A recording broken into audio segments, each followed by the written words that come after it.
केंद्र सरकार ने एलपीजी के लिए एजेंशियल कमोडिटीज एक्ट 1955 लागू कर दिया है, यानी एक तरीके की इमरजेंसी जिसमें सरकार प्रोडक्शन, स्टोरेज और डिस्ट्रीब्यूशन को कंट्रोल करती है।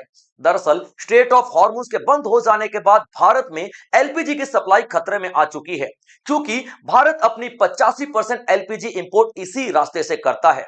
यह इमरजेंसी इसलिए लगाई गई है क्योंकि भारत के पास लगभग 22 से 25% एलपीजी स्टोरेज रहता है, जिसमें से 10 से 12% रिजर्व हम ऑलरेडी खर्च कर चुके हैं। तो दोस्तों, आज के लेक्चर में हम देखेंगे कि पूरा संकट क्या है और भारत ने कौन कौन से कदम उठाए हैं और भारत के पास अभी भी कौन कौन से रास्ते बचे हुए हैं। तो दोस्तों, लेक्चर में अंत तक बने रहेंगे क्योंकि एक एक पॉइंट पे बात करेंगे, एक एक पॉइंट पे डिटेल्ड डिस्कशन करेंगे। और जो भी दोस्त साथी एस्पिरेंट इस प्लेटफॉर्म पे नए हैं, चैनल को सब्सक्राइब जरूर कर लीजिएगा दोस्तों, क्योंकि आप सभी का सब्सक्रिप्शन हमें बहुत ज्यादा हौसला देता है। तो दोस्तों, न्यूज में आप देख रहे हो लगातार एलपीजी के रेट बढ़ने की खबरें आ रही हैं। हालांकि अभी बढ़ी नहीं है, लेकिन चांसेस है कि एलपीजी के रेट बढ़ने वाले हैं, बढ़ने वाले हैं, बढ़ने वाले हैं। और किसी भी चीज के रेट तब बढ़ जाते हैं जब उसकी सप्लाई कम हो जाए और डिमांड ज्यादा हो जाए। तो यही सिचुएशन एलपीजी के मामले में अभी भारत में दिखाई दे रही है। अभी देखिए, जो आप देख रहे हो कि ईरान, इजराइल और यूएस का कॉन्फ्लिक्ट चल रहा है, उसमें स्ट्रेट ऑफ हॉर्मुज को ब्लॉक कर दिया है ईरान ने। अब स्ट्रेट ऑफ हॉर्मुज पे ईरान का कंट्रोल था, तो स्ट्रेट ऑफ हॉर्मुज को ब्लॉक कर दिया गया है। केवल दो ही देशों के लिए खोला गया है, एक रशिया और एक चाइना। यहां पे यह भी बात समझ में आती है कि भारत का चुप रहना ईरान को कितना ज्यादा खटका है, तभी तो भारत के लिए भी ब्लॉक कर दिया गया है, वरना भारत के लिए तो खोल देता, चाइना और रशिया के लिए खोल दिया है भाई साहब।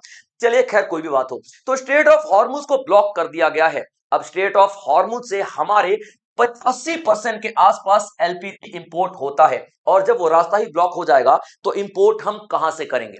तो इंपोर्ट हमारे लिए थोड़ा इम्पॉसिबल सा लग रहा है। ऐसा नहीं है कि बिल्कुल बिल्कुल 100% इम्पॉसिबल ही है, क्योंकि हम रशिया से इंपोर्ट करना शुरू कर देंगे, हम लोग अमेरिका से इंपोर्ट करना शुरू कर देंगे, लेकिन वो रास्ता बहुत लंबा आएगा, बहुत ज्यादा खर्चा आएगा, कॉस्ट आएगी ट्रांसपोर्टेशन का, इंश्योरेंस कंपनियों का प्रीमियम बढ़ जाएगा। तो जाहिर सी बात है भैया, एलपीजी की कीमतें अपने आप बढ़ जाएंगी।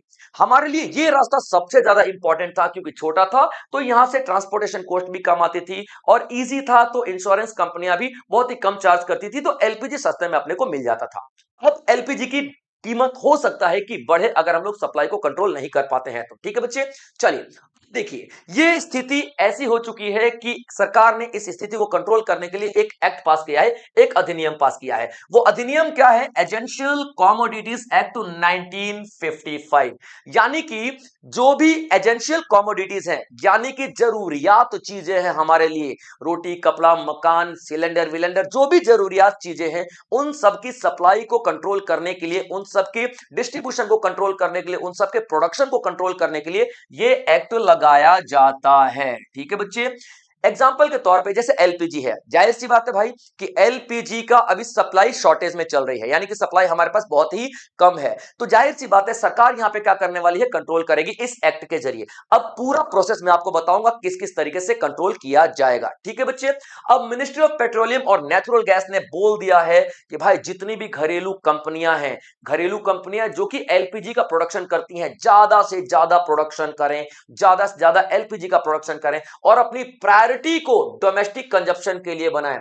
देखिए, जो भी ये केमिकल होता है, कच्चा तेल होता है, अलग अलग तरीके के लिए इस्तेमाल होता है। एलपीजी के लिए भी इस्तेमाल होता है, पेट्रोकेमिकल इंडस्ट्रीज में भी इस्तेमाल होता है। तो यहां पे क्या बोला गया है कि भैया पेट्रोकेमिकल इंडस्ट्रीज को बाद में दे देना, ठीक है, फिलहाल एलपीजी बनाओ। जितनी भी रिफाइनरी को बोला गया है कि भैया एलपीजी पे ज्यादा ध्यान दो, क्योंकि एलपीजी की शॉर्टेज है और एलपीजी से ही तो हमारा खाना बनता है ना भाई साहब। तो यहां पे सरकार ने एक इमरजेंसी लागू कर दिया है, जिसको क्या बोलते हैं? Essential commodities act 1955। ठीक है बच्चे, चलिए अब यहां पे हम लोग देखते हैं कि सरकार ने कौन कौन से सेक्शन, कौन कौन से एक्ट और कौन कौन ऑर्डर लागू किए हैं, जरा डिटेल में समझने की कोशिश करते हैं।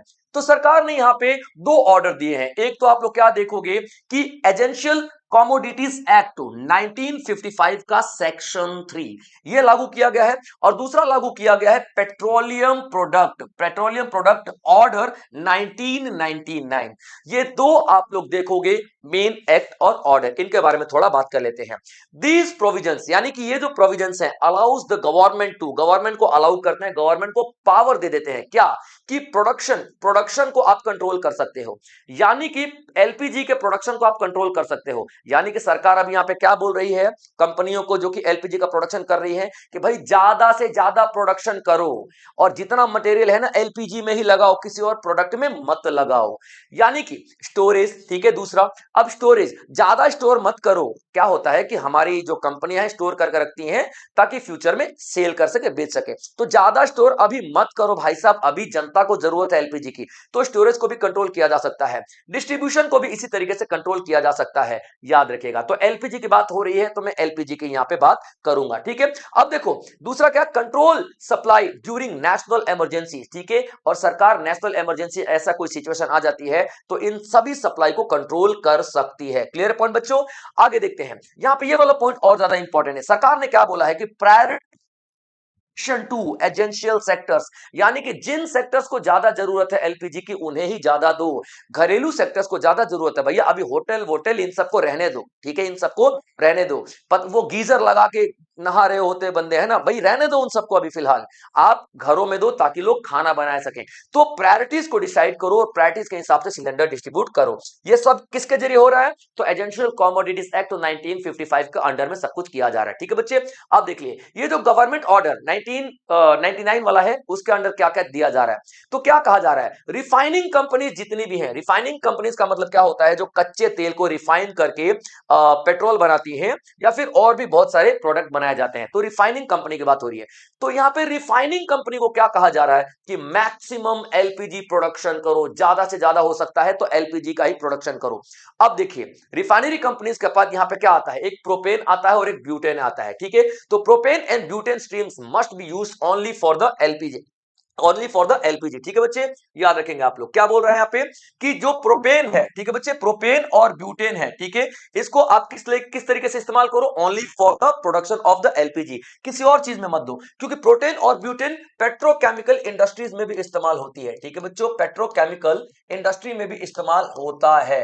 अब आपको यहां पर सप्लाई नहीं करनी है, आपको क्या करना है, केवल केवल एलपीजी का प्रोडक्शन करना है। क्लियर पॉइंट बच्चे, please can not divert these streams for petrochemical manufacturing, जैसे कि प्लास्टिक वगैरह का बनाने में आप इसका इस्तेमाल अभी मत करो, बाद में कर लेना, अभी इमरजेंसी है।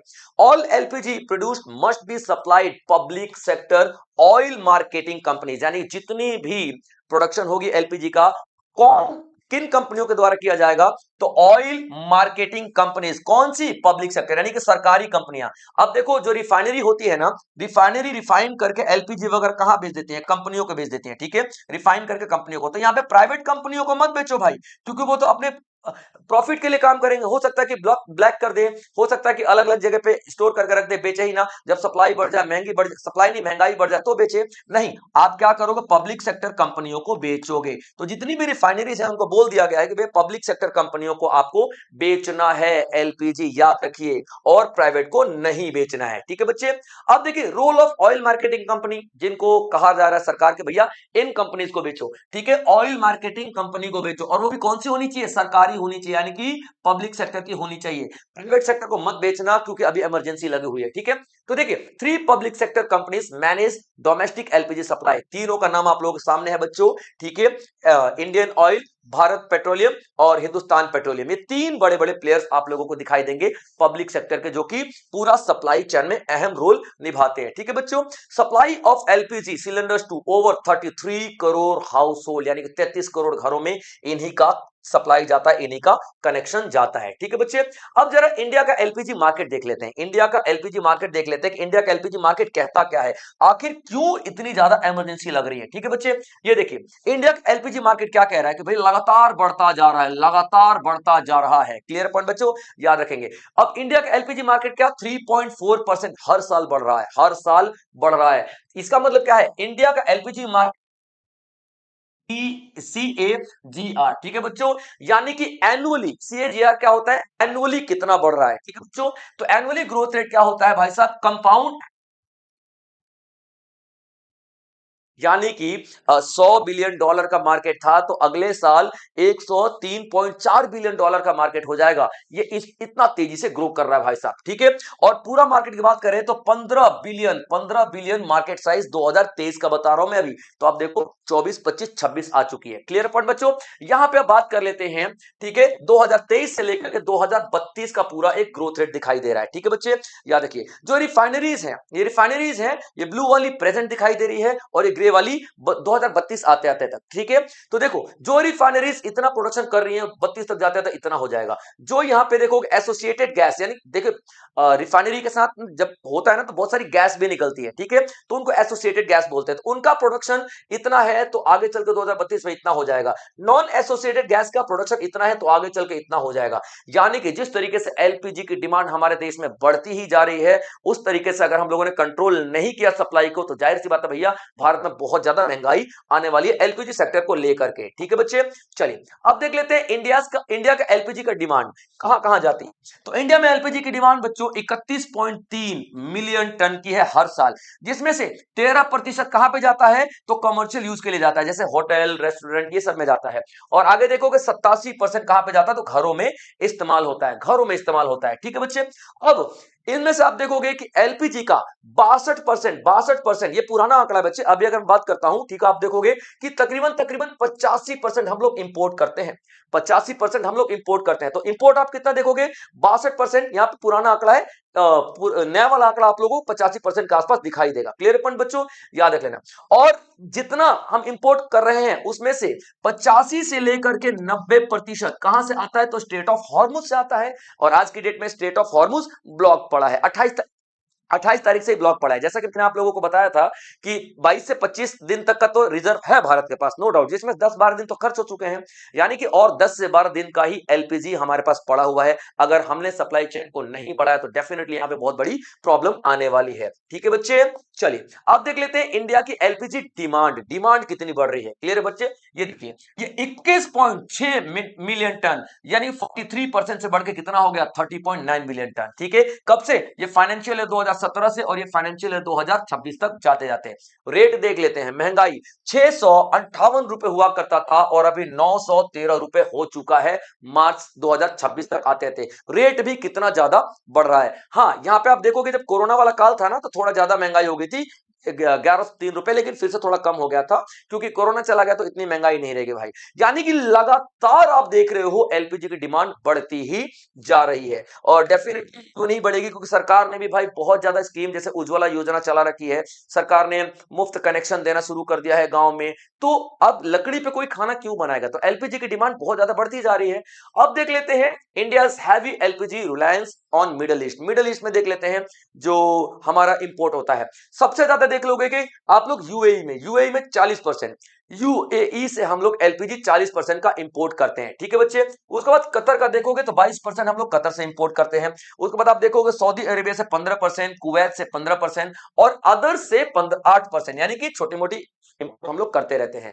यानी कि 92% of the India's LPG middle east से आता है, और सबसे ज्यादा युद्ध अभी वहीं पे ही छिड़ा पड़ा है, ठीक है बच्चे। तो डेफिनेटली सप्लाई तो डिस्टर्ब होगी ही होगी। अब देखिए भारत को जरूरत क्या है, भारत को जरूरत है अपनी सप्लाई को डाइवर्सिफाई करने की। यार एक ही जगह से 92% आप एलपीजी मंगाओगे और यहीं पे आ गया खतरा, तो डेफिनेटली सप्लाई तो जाएगी ना भाई। तो आपको क्या करना चाहिए, 10% वहां से लो, 20% दूसरे जगह से लो, 30% कहीं और से लो, डाइवर्सिफाई कर दो, डाइवर्सिफाई कर दो, ठीक है। तो भारत को वही करना है, भारत शुरू हो भी चुका है। भारत ने अभी यूएस के साथ डील किया है, एक एग्रीमेंट किया है, कितना, 2.2 million ton LPG import in 2026 का, ठीक है बच्चे। अब देखो about 10% of the India's annual LPG, हमारे जितना हम लोग एनुअल इंपोर्ट करते हैं उसका 10% हम अभी किससे करेंगे, यूनाइटेड स्टेट से करने वाले हैं। और ये कंपनियों का नाम आप लोग देख लोगे, वाइटल हो गया, उसके बाद ट्रैफिक्यूरा हो गया और एडनॉक ट्रेडिंग हो गया। तमाम कंपनियां हमको इंपोर्ट करने वाले, हमको एक्सपोर्ट करने वाली नहीं, बेचने वाली है। हम इंपोर्ट करेंगे, वो हमको एक्सपोर्ट करने वाली है, ठीक है बच्चे। तो डाइवर्सिफिकेशन जरूरी है। अभी हम लोग रशिया के साथ भी डील कर रहे हैं और भी हमें रास्ता ढूंढना ही पड़ेगा ताकि हम लोग इस सप्लाई चेन को टूटने से रोक सके, ठीक है बच्चे। चलिए अब जैसा कि मैंने आप लोगों को बताया था कि भारत के पास 22 से 25 दिन का रिजर्व रहता ही है हमेशा, जिसमें से 10 से 12 खर्चा हो चुका है। तो कहां हम लोग रखते हैं, तो अंडरग्राउंड में हम लोग रखते हैं रिजर्व करके, ठीक है। तो स्ट्रेटेजिक पेट्रोलियम रिजर्व आप लोग देखोगे बच्चे, ठीक है, कहां पे, तो एक विशाखापट्टनम में दिखाई देगा। यानी कि हम विशाखापट्टनम में अपना पेट्रोल रिजर्व करके रखते हैं, मतलब है तो पेट्रोलियम रिजर्व कहला रहा है, लेकिन हम एलपीजी का स्टोरेज यहां पर करते हैं, ठीक है। दूसरा आप लोग देखोगे मैंगलुरु में हम लोग रिजर्व करते हैं। तीसरा आप लोग देखोगे पद्दूर में हम लोग ये स्टोर करके रखते हैं। लेकिन हमारे ये जो स्टोरेज है, ज्यादा ज्यादा मैक्सिमम, मैंने क्या बताया, 22 से लेकर 25 दिन, मैक्सिमम 25 दिन का है भाई साहब, और जिसमें से आप लोग 10 से 12 दिन खर्च कर चुके हो। यानी कि अगर भारत ने जल्द ही आने वाले 10 से 12 दिनों के अंदर रास्ते नहीं निकाले तो भारत में एलपीजी बहुत ज्यादा महंगा हो जाने वाला है। तो दोस्तों, अगर आप लोग ये लेक्चर देख रहे हो तो एलपीजी खरीद कर रख लो। आने वाले समय में ऐसा हो जाएगा कि एक एक महीने तक आपको लाइन लगना पड़ेगा। कहीं ऐसा ना हो कि लकड़ियों पे खाना बनाना शुरू हो जाए और कोयले खरीदने की नौबत आने लग जाए। तो जल्दी से कोई एक्शन लो, या हो सकता है कि हमारी सरकार ही कोई ना कोई ऐसा तरकीब ढूंढ ले, सरकार ही हमारे कोई ना कोई ऐसी चीजें निकाले, रास्ते निकाले। चलिए मिलते हैं अगले लेक्चर में, इसी तरीके के और भी बेहतरीन लेक्चर्स मैं आप लोगों के लिए लेकर के आता रहूंगा। चैनल पे नए हैं तो सब्सक्राइब जरूर कर लीजिएगा। जय हिंद।